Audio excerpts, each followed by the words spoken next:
है। आज है 6 अप्रैल, दिन गुरुवार। खबरों की ओर बढ़ने से पहले एक नजर सुर्खियों पर। आज है हनुमान जयंती। केंद्र सरकार की जारी की गई रैंकिंग में बिहार का यह जिला अव्वल। एसी कोच में सफर करने वाले यात्रियों के लिए यह गलती करना पड़ेगा महंगा। बिहार विधान परिषद की 5 सीटों पर हुए चुनाव में से 3 के नतीजे आए। कोलकाता नाइट राइडर्स ने श्रेयस अय्यर की जगह जेसन रॉय को किया साइन। अब चलिए बढ़ते हैं बिहार के अब तक की 25 बड़ी खबरों की ओर विस्तार से। जेएसएससी पीजीटी-टीसीई ने 3120 पदों के लिए निकाली भर्ती अधिसूचना।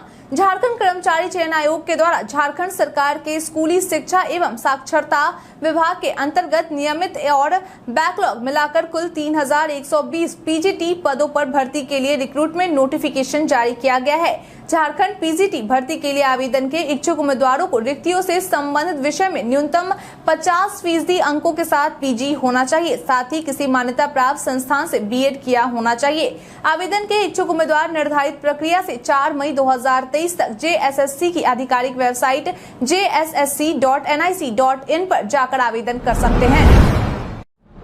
आज है हनुमान जयंती। आज यानी कि 6 अप्रैल को हनुमान जयंती मनाया जाता है, जो बड़े ही धूमधाम से मनाया जाता है। बता दें कि हिंदू पंचांग के अनुसार यह त्योहार चैत्र मास की पूर्णिमा तिथि को मनाया जाता है। मालूम हो कि आज के दिन यानी कि हनुमान जयंती के दिन भक्त भगवान हनुमान का व्रत रखते हैं और साथ ही हनुमान जी का पूजन भी करते हैं। इस त्योहार को लेकर लोगों के बीच ऐसी मान्यता है कि इस दिन पूजा करने से हनुमान जी अपने भक्तों के सभी कष्टों को दूर कर देते हैं। मालूम हो कि इस दिन हनुमान जी के साथ राम लक्ष्मण और साथ में माता सीता का भी पूजन किया जाता है। वहीं प्रसाद के रूप में बेसन से बना लड्डू या बूंदी का लड्डू चढ़ाया जाता है, क्योंकि ऐसा माना जाता है कि यह हनुमान जी का बहुत ही प्रिय भोजन है। इसके साथ ही हनुमान जी को लाल रंग का सिंदूर भी प्रिय है।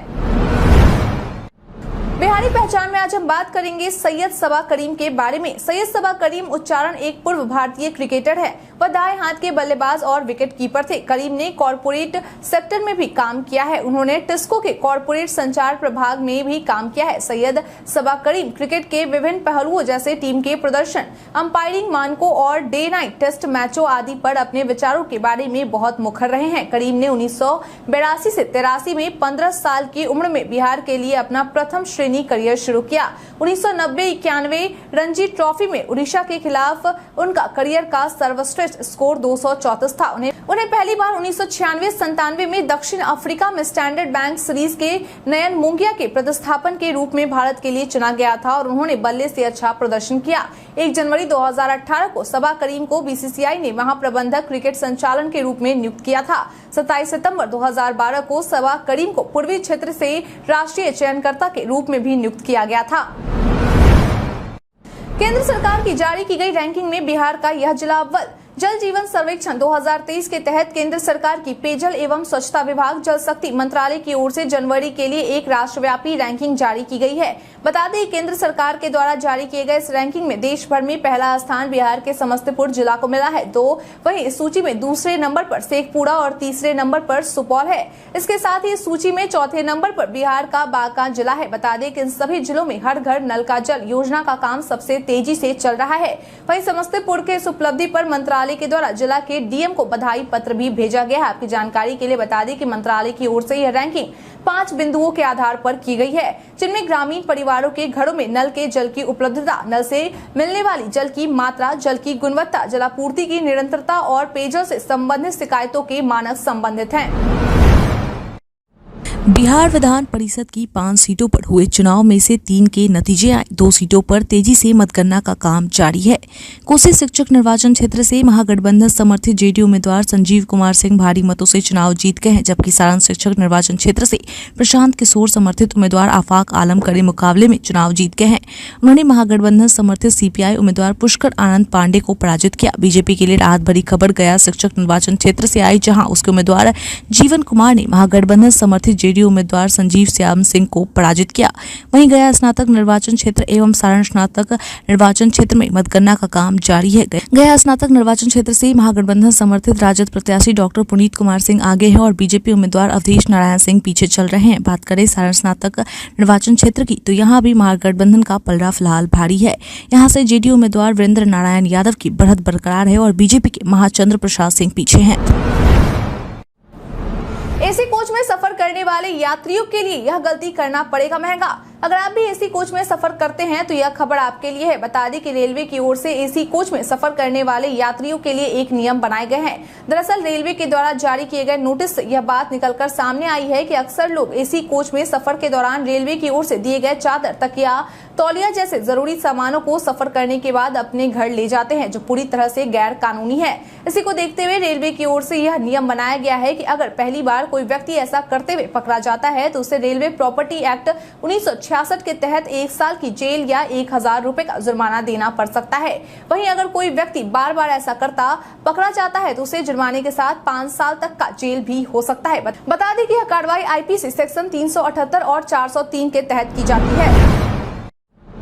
बस यह काम करने से स्कूली बच्चों को आसानी से मिलेगा सरकारी योजनाओं का लाभ। बिहार के स्कूली बच्चों को आसानी से सरकारी योजनाओं का लाभ और भी तेजी से मिल सके, इसके लिए UDISE पोर्टल पर स्कूल एंड फैसिलिटी प्रोफाइल और टीचर्स प्रोफाइल के अलावा अब स्टूडेंट प्रोफाइल भी अपलोड करना होगा, जिससे शिक्षा विभाग के पास सरकारी व सरकारी सहायता प्राप्त स्कूलों में पढ़ने वाले बच्चों का कक्षावार डिटेल, कैटेगरी, अभिभावकों का डिटेल भी होगा। इससे विभिन्न सरकारी योजनाओं का लाभ विद्यार्थियों तक पहुंचाने की प्लानिंग करने में भी सुविधा होगी। बता दें कि इससे पहले UDISE पोर्टल पर केवल स्कूल एंड फैसिलिटी प्रोफाइल और टीचर्स प्रोफाइल के डिटेल ही अपलोड किए जाते थे। मालूम हो कि जिला शिक्षा पदाधिकारी के द्वारा सभी स्कूल प्रबंधकों को 11 अप्रैल तक स्टूडेंट प्रोफाइल अपडेट करने का निर्देश दे दिया गया है। इसके लिए स्कूल प्रबंधकों को प्रत्येक विद्यार्थी की दर से 2 रुपए और पुराने विद्यार्थियों के डिटेल अपडेट करने के लिए 1.75 रुपए दिए जाएंगे।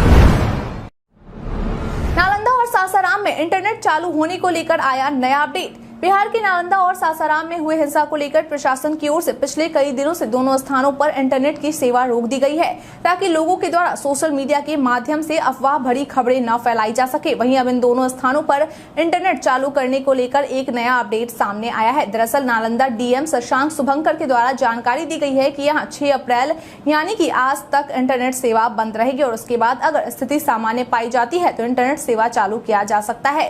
इसके साथ ही उन्होंने यह भी कहा है कि जिले में 11 से ज्यादा कंपनियां हैं और बिहार पुलिस की भी कंपनी है। वहीं सासाराम में भी शुक्रवार तक इंटरनेट सेवा बंद ही रहेगी। मनीष कश्यप को मदुरई कोर्ट से मिली रिमांड। तमिलनाडु प्रकरण से विवादों में घिरकर गिरफ्तार किए गए मनीष कश्यप की पेशी बीते दिन तमिलनाडु के मदुरई कोर्ट में की गई।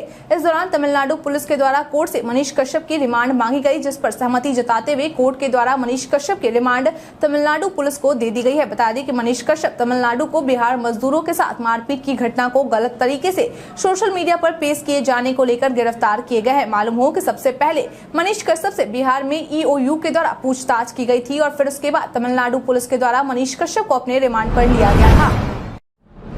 जाति गणना के दूसरे चरण में 2 बार नाम लिखाने पर पकड़ लेगा ऐप। जाति गणना के दूसरे चरण की शुरुआत 15 अप्रैल से होने वाली है। ऐसे में इस बार नामों को दर्ज कराने को लेकर सख्ती अपनाई जाएगी। अगर कोई व्यक्ति अलग अलग जगहों से 2 बार नाम लिखने का प्रयास करता है तो वह व्यक्ति तुरंत पकड़ में आ जाएगा। बता दें कि ऐसे लोगों को आंकड़ा विवादित माना जाएगा, जिसकी जांच पर्यवेक्षक द्वारा की जाएगी और बाद में लिखाए जाने वाले आंकड़े रद्द किए जाएंगे। दरअसल जाति गणना के दूसरे चरण में दूसरी बार नाम लिखाने वाले को पकड़ने के लिए एक ऐप की व्यवस्था की गई है। इस ऐप की मदद से यह पता चल जाएगा कि अमुक का नाम पहले से दर्ज है या नहीं। बता दें कि जांच का आधार व्यक्ति का नाम, पिता, पति का नाम और स्वेच्छा से दिए गए आधार संख्या के आधार पर हो सकेगा। बिहार संग्रहालय में G20 देशों के कलाकारों की कलाकृतियां होंगी प्रदर्शित। बिहार के कला एवं संस्कृति विभाग सचिव वंदना प्रेयसी के द्वारा दी गई जानकारी के अनुसार G20 देशों के कलाकारों की कलाकृतियों को बिहार संग्रहालय में प्रदर्शित किया जाएगा। बता दें कि 2 महीने तक चलने वाली इस अंतर्राष्ट्रीय प्रदर्शनी की मेजबानी करने के लिए बिहार संग्रहालय को चुना गया है। इस प्रदर्शनी में चुनिंदा कलाकारों की कलाकृतियों व संबंधित जानकारियों को प्रदर्शित किया जाएगा। मालूम हो कि इस प्रदर्शनी की शुरुआत 7 अगस्त से होगी, जो कि 7 अक्टूबर तक चलेगी और इसका नाम टुगेदर वी आर्ट रखा गया है। उन्होंने बताया कि यह प्रदर्शनी वसुदेव कुटुंबकम की थीम पर आधारित है, जो महाउपनिषद की एक अवधारणा है। इसके अलावा इस प्रदर्शनी के चुनिंदा कलाकार 8 अगस्त और 9 अगस्त के लिए आयोजित एक संगोष्ठी वन वर्ल्ड वन फैमिली का भी हिस्सा लेंगे। बिहारी पर्यटन में आज हम बात करेंगे उदंतपुरी के बारे में। यदि आप इतिहास से बहुत प्रेम रखते हैं तो बिहार शरीफ शहर के उदंतपुरी में भी घूमने के लिए आ सकते हैं। इस स्थान का निर्माण लगभग 8 शताब्दी के दौरान कराया गया था।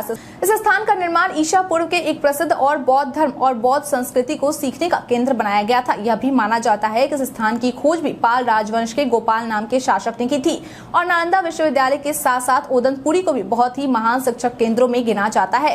वैसे तो अब यह स्थल सिर्फ खंडर के रूप में ही मौजूद है, लेकिन 13वीं शताब्दी के दौरान यह स्थान काफी प्रचलित था और फिर उसके पश्चात मुगल सम्राट के बख्तियार खिलजी ने इसे जला दिया था। परंतु आज भी इस स्थान पर बहुत सी ऐसी चीजें देखने को मिलती है जो कि यह बयां करती है कि यह अपने आप में ही किसी अजूबे से कम नहीं है।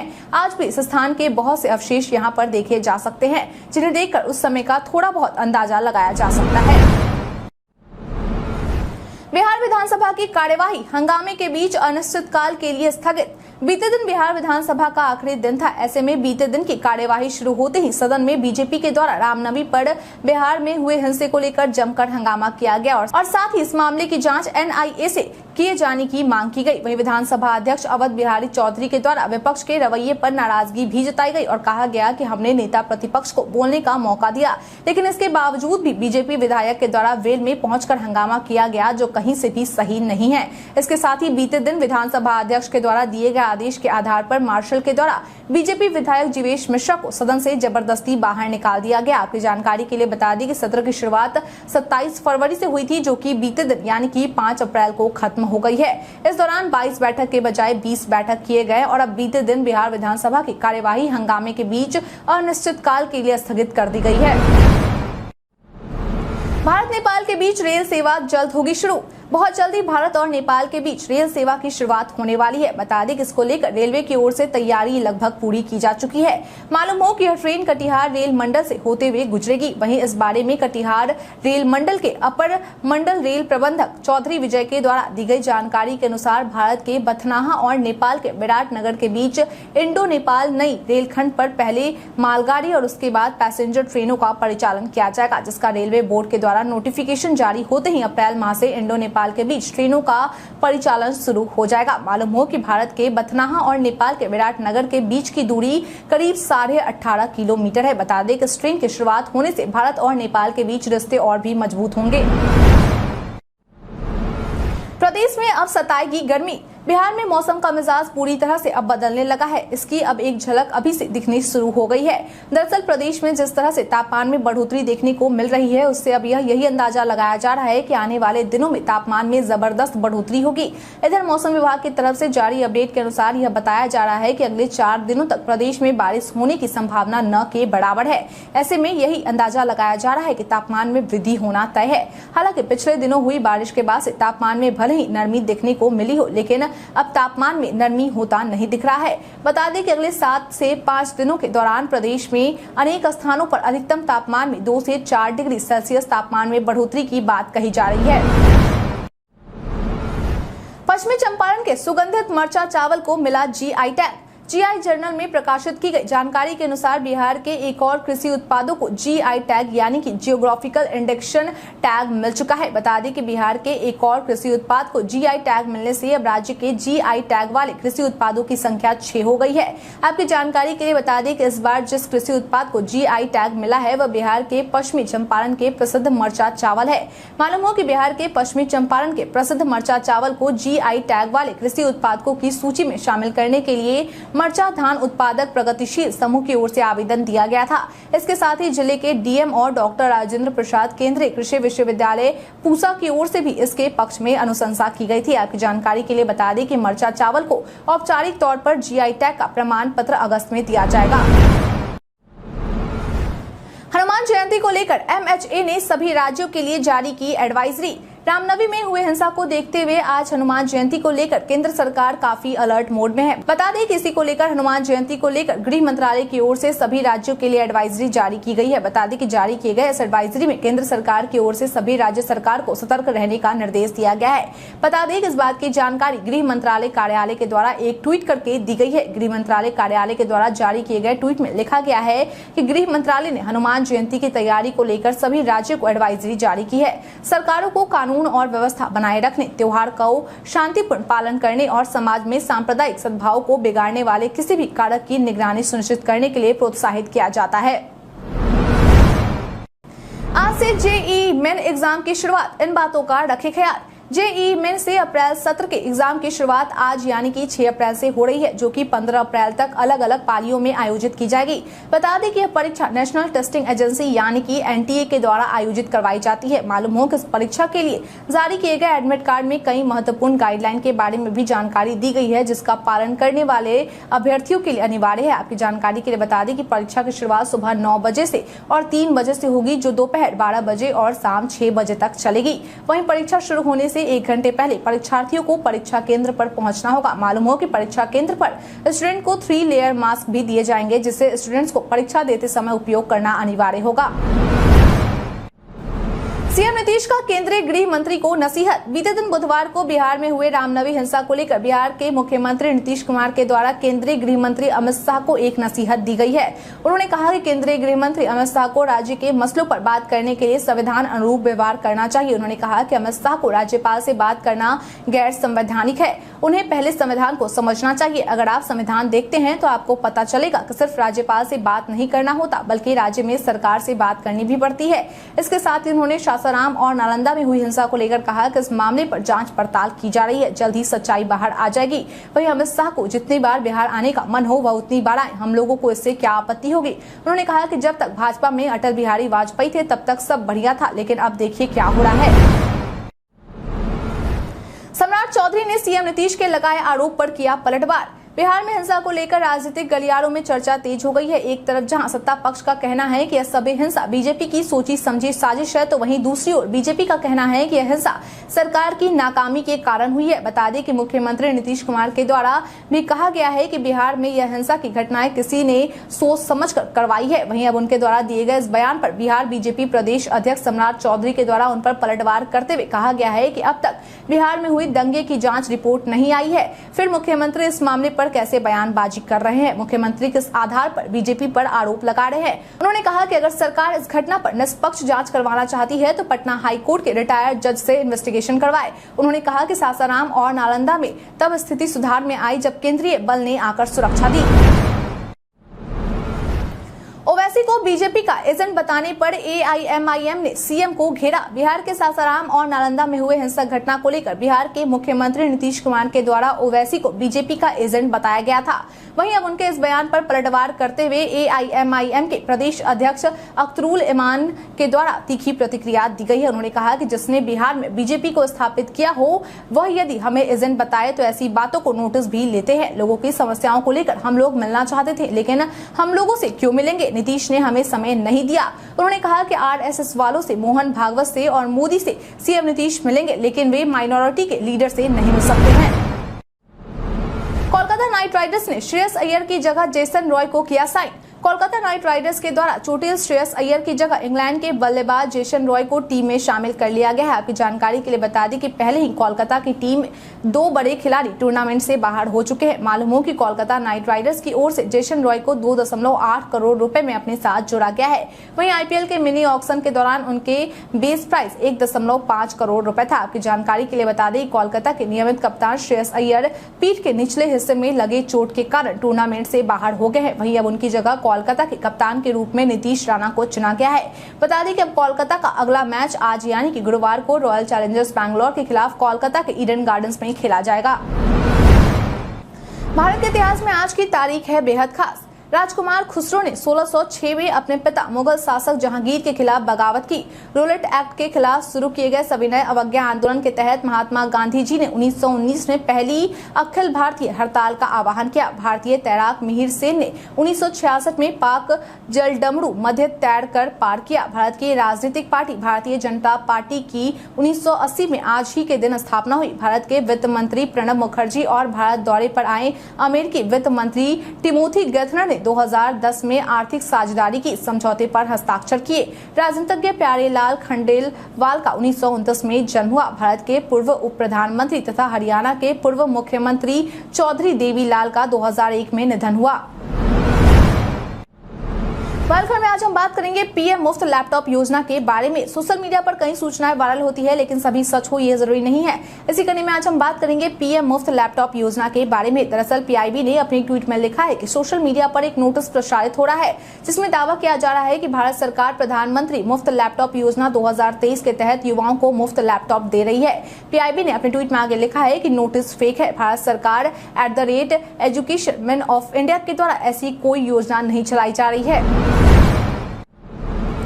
ट्विटर आपसे नहीं छीन सकता फ्री वाले ब्लू टिक। पिछले महीने ट्विटर ने यह ऐलान किया था कि कंपनी 1 अप्रैल के बाद से लीगेसी चेक मार्क सभी के अकाउंट से हटा देगी, यानी फ्री वाले ब्लू टिक अकाउंट से हट जाएंगे और लोगों को इसके लिए अब ट्विटर ब्लू का सब्सक्रिप्शन लेना होगा।